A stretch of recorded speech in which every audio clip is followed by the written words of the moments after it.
Bueno, vamos a ver en este vídeo otros elementos que pueden formar parte de servomecanismos, pero algunos de ellos ya forman parte de sistemas de indicación remotos. Es decir, entre ellos ya constituyen un sistema para indicar una posición remota.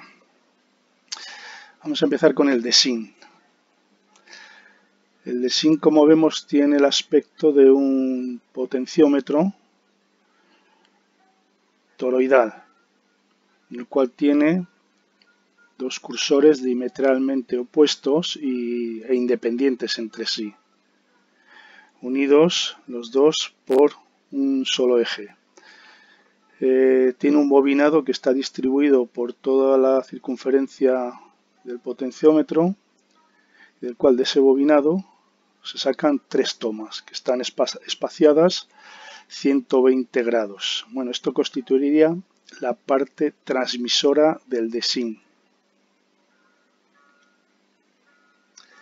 En la parte receptora se puede utilizar, por ejemplo, un receptor de torsión, de los que ya hemos visto. Bien, vamos a ver cómo funciona este sistema, este mecanismo. Como vemos, se le aplica una alimentación continua al estator o al potenciómetro, al transmisor, a través de sus cursores. Es decir, tenemos el positivo de la fuente a este cursor, negativo de la fuente a este otro cursor. Bien, por este potenciómetro se van a producir unas corrientes. Tendremos corrientes, seguimos el sentido convencional, positivo, cursor, la corriente se repartirá en estos dos caminos, para arriba y para abajo. Parte de la corriente irá hasta este otro cursor y cerrará ya el circuito a través del negativo. Si viene por este otro lado, pues hará lo mismo, tirará hasta este cursor y se irá al negativo de la fuente cerrando el circuito. Pero también vemos que de estos caminos salen otras tomas, es decir, que se van a constituir diferentes ramas en paralelo. Tendremos corriente que irá también por esta toma, tendremos corriente que irá por esta toma y tendremos corriente que directamente irá al negativo de la fuente procedente de esta toma. Entonces vamos a analizar qué es lo que sucede cuando tenemos los cursores en esta posición. Entre la toma A y la toma C hay 120 grados, que es el espaciado que tiene cada una de las tomas. Ponemos los cursores en esta posición, que más o menos es la posición central, entre la toma A y la toma C. Es decir, estaría, si tomamos 0 grados, este punto de la bobina A, de la toma A, unos 60 grados, sentido horario. Eso quiere decir que este camino para la corriente y este otro camino son exactamente iguales. Dicho de otra manera, la resistencia que hay desde este cursor a la toma A y la resistencia que hay desde este cursor a la toma C es exactamente igual. Por lo tanto, las corrientes que van a salir de la toma A y de la toma C son exactamente iguales. Bien, seguimos el camino de esas corrientes hacia el receptor. En el receptor vemos que esa corriente pasa, la corriente de la toma A pasa por la bobina A, estableciendo un polo sur en este núcleo magnético. Bueno, para ver qué polaridad va a adquirir este campo magnético, lo de siempre, aplicamos la regla de la mano derecha para determinar el sentido de las líneas de fuerza cuando pasa una corriente por un conductor. Bueno, aquí estableceremos un polo sur. Esta corriente, que es exactamente igual que sale de la toma A, pasará por la bobina C y establecerá también un polo sur en este núcleo.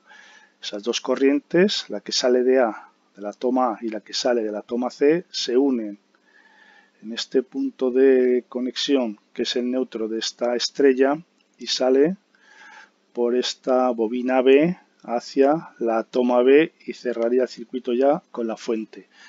Démonos cuenta que esta corriente que va a circular por esta bobina va a ser el doble que cualquiera de las otras dos, es decir, la suma de las dos se junta aquí, por lo tanto, este campo magnético norte que se establece aquí va a tener el doble de fuerza que va a tener cualquiera de los dos, y estos dos tendrán la misma fuerza, la misma densidad de flujo. Por lo tanto, en este receptor se va a establecer un campo magnético según esta dirección, con líneas de fuerza saliendo del polo norte y entrando a los polos sur. Campo magnético en esta dirección. En el rotor tenemos un imán permanente, por lo tanto ese rotor se va a alinear con el eje del campo magnético que se ha establecido en el estator. Este rotor, como vemos, también tiene polaridad, es decir, tiene su polo sur, su polo norte, es un imán permanente, por lo tanto, respetando esas polaridades, norte-sur, sur-sur, pues tendremos que se alinea con ese eje, y si a este rotor le aplicamos un indicador, una aguja, bueno, pues lo que nos está indicando la aguja es justamente la posición que tienen los cursores en el transmisor. Bien, vamos a ver otra posición de los cursores. Vamos a suponer que lo giramos hasta llevarlo a 90 grados respecto a la toma del potenciómetro. Como vemos ahora, ha cambiado la resistencia que tenemos entre el cursor y la toma A. Vemos que ahora el camino es más largo, por lo tanto aquí hay más resistencia de la que teníamos antes. Eso quiere decir que esta intensidad va a decrecer con respecto a la que teníamos antes. Sin embargo, el camino que tenemos entre este cursor y la toma C, ese camino se ha hecho más pequeño. Eso implica que la resistencia que vamos a tener entre este cursor y la toma C, la resistencia es más pequeña, por lo tanto la intensidad que va a circular por la salida C, por la toma C, va a ser mayor que la que circulaba antes. ¿Qué implica eso? Implica que aquí vamos a tener un campo magnético con menos fuerza que el que teníamos antes. Y aquí vamos a tener un campo magnético con más fuerza del que teníamos antes. Las dos corrientes, como antes, se juntan en la toma común, el neutro de esta estrella, y saldrían por la bobina B, lo mismo, para cerrar el circuito a través de la fuente. Como vemos, el eje magnético que se ha creado en el receptor ha sufrido una variación, ha girado con respecto al que teníamos antes y ha girado en las agujas del reloj, es decir, ahora tira más hacia los 90 grados. Tenemos cuenta que el rotor, como digo, es un imán permanente y lo que va a hacer es alinearse con el eje magnético que se cree en el estator de este receptor. Por lo tanto, lo que ha hecho el rotor simplemente es desplazarse exactamente el mismo ángulo que se ha desplazado los cursores en el transmisor del DSIN. Bueno, pues este sistema, que es bastante sencillo, se puede encontrar en aeronaves pequeñas para determinar la posición de flaps y de tren de aterrizaje.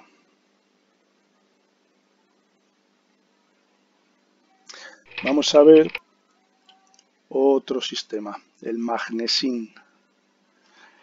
El magnesin, como vemos aquí, consta de dos unidades iguales con un núcleo toroidal y que tiene una bobina en toda la circunferencia de la toroide, en los dos casos. Es decir, son exactamente iguales, por lo tanto que lo que diga para uno va a valer para el otro. Uno va a hacer de transmisor y el otro va a hacer de receptor. Esa bobina, como vemos, tiene 4 tomas distribuidas de la manera que vemos. 2 tomas son para alimentar esa bobina, tanto del transmisor como del receptor, y hay otras 2 tomas a 120 grados con respecto a las anteriores y entre ellas que se van a utilizar para alimentar el estator del receptor, de este núcleo toroidal que hace de receptor. Bien, como rotor lo que tenemos es un imán permanente. No necesitamos alimentar ese rotor. Bien, este núcleo es ferromagnético. Por lo tanto, en principio, se podría establecer un campo magnético a través de este núcleo, de este estator, debido al imán que tiene el rotor. Es decir, tendremos un circuito magnético que haría esto. En los dos casos, claro. O sea, líneas de fuerza saliendo por el norte y volviendo por el sur. Pero claro, este campo magnético no sería variable, con lo cual no induciría ninguna fuerza electromotriz en este bobinado que tiene el estator. Bien, en un movimiento que tenga el rotor puede inducir cierta fuerza electromotriz en el bobinado del estator. Va a depender de la velocidad con la que se mueva ese rotor. En cualquier caso, cuando adquiriera una nueva posición, volvería a quedar estático el rotor y otra vez dejaría de inducir fuerza electromotriz en los bobinados de ese estator. Entonces, dependiendo de la inercia del rotor en el receptor, podría haber captado este movimiento o no. En cualquier caso, al final, otra vez volvería a estar en la posición. Si no la ha captado en el primer instante, ni se enteraría de que ha habido un movimiento en el rotor del transmisor. Por lo tanto, el funcionamiento no es tan sencillo como a primera vista pueda parecer. ¿Qué es lo que se hace aquí para poder generar un campo, para poder generar unas fuerzas electromotrices en el bobinado del transmisor, de tal manera que esas fuerzas electromotrices que se induzcan puedan modificar la posición del rotor del receptor? Bien, lo que se va a hacer es, al alimentar los estatores, normalmente la mínima frecuencia que se utiliza es la de 400 Hz, la de las aeronaves. En cada ciclo de alimentación se va a llevar al estator de los dos componentes a su saturación magnética. Eso quiere decir que la permeabilidad se va a anular, la permeabilidad magnética del núcleo de estos estatores se va a anular, con lo cual ya no se puede establecer ningún circuito magnético debido al rotor. Entonces, los picos positivos y negativos se le llevará a la saturación, saldrá de la saturación y volverá a la saturación en sentido contrario. Así 800 veces por segundo si le aplicamos 400 Hz. Entonces, démonos cuenta que cuando sale de la saturación sí que se vuelve a establecer un circuito magnético por los dos estatores de las dos unidades.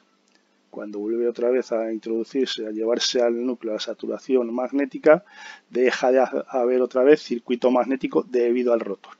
Bueno, pues esta entrada y salida de la saturación magnética de los núcleos sí que va a producir una variación de flujo del circuito magnético creado por el rotor.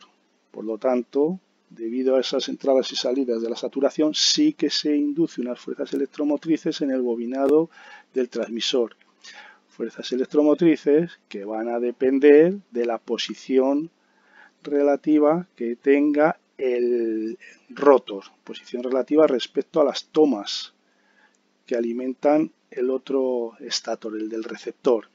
Entonces, ahora sí, con esas variaciones de ese circuito magnético, según la posición que tengamos en el rotor del transmisor, se inducirán más o menos fuerzas electromotrices entre las tomas del transmisor y esas fuerzas electromotrices se transmitirán al receptor, que tendrá un campo magnético con una dirección determinada.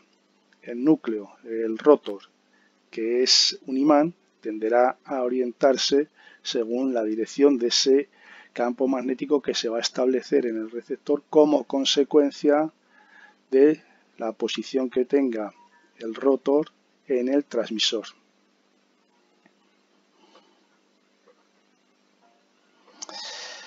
Bien.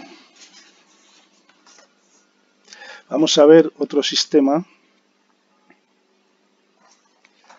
que es el sincrotel.